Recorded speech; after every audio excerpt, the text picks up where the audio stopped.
Hi ಎಲ್ರಿಗೂ ನಮಸ್ಕಾರ. ನನ್ನ ಪುಟ್ಟ ಜೀವನದ ಪ್ರೀತಿಯ ಪಾಠಶಾಲಕ್ಕೆ ಎಲ್ರಿಗೂ ಸ್ವಾಗತ. ಆಫ್ಟರ್ ಬೇಬಿ ಅಂತೂ ಬ್ಯಾಕ್ ಪೇನ್ನಿಂದ, ಲ್ಯಾಕ್ ಆಫ್ ಟೈಮಿಂದ, ಲ್ಯಾಕ್ ಆಫ್ ಪೇಷನ್ಸ್ನಿಂದ ಈ ಥರ ಒಂದು ಸ್ಟಿಕ್ಕನ್ನು try ಮಾಡಬೇಕಂತಿತ್ತು.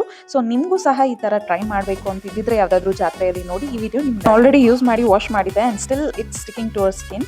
So let's show how it works final look ಅಂತ. In between one of the time ನನಗೆ ತುಂಬ ಅನಿಸ್ತಿತ್ತು ಮೆಹಂದಿ ಪ್ರಾಕ್ಟೀಸ್ ಮಾಡಬೇಕು ಅಂತ. ಸೊ ಯಾರು ಕೈ ಮೇಲೆ ಬಿಡ್ಸಕ್ದು ಅಂತ ಯೋಚನೆ ಮಾಡ್ತಿರ್ಬೇಕಾದ್ರೆ ಆಮೇಲೆ ಗೊತ್ತಾಯಿತು.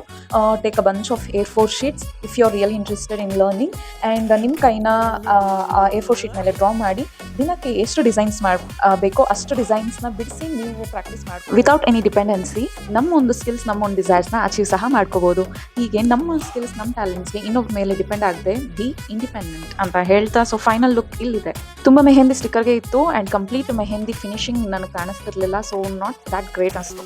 ಇನ್ನು ಕೈ ಮೇಲೆ ಸಹ ಟ್ರೈ ಮಾಡಿದೆ but not so satisfy. Hope it serves you as a experience. Finally ನಿಮ್ಗೆ ಈ ವಿಡಿಯೋ ಇಷ್ಟ ಆಗಿದ್ರೆ ನೀವು ಒಬ್ರಿಗೆ ಹೆಲ್ಪ್ ಮಾಡಿ, ಒಬ್ಬನ ಇನ್ನೊಬ್ರಿಗೆ ಹೆಲ್ಪ್ ಮಾಡಕ್ಕೆ ಹೇಳಿ. Thank you.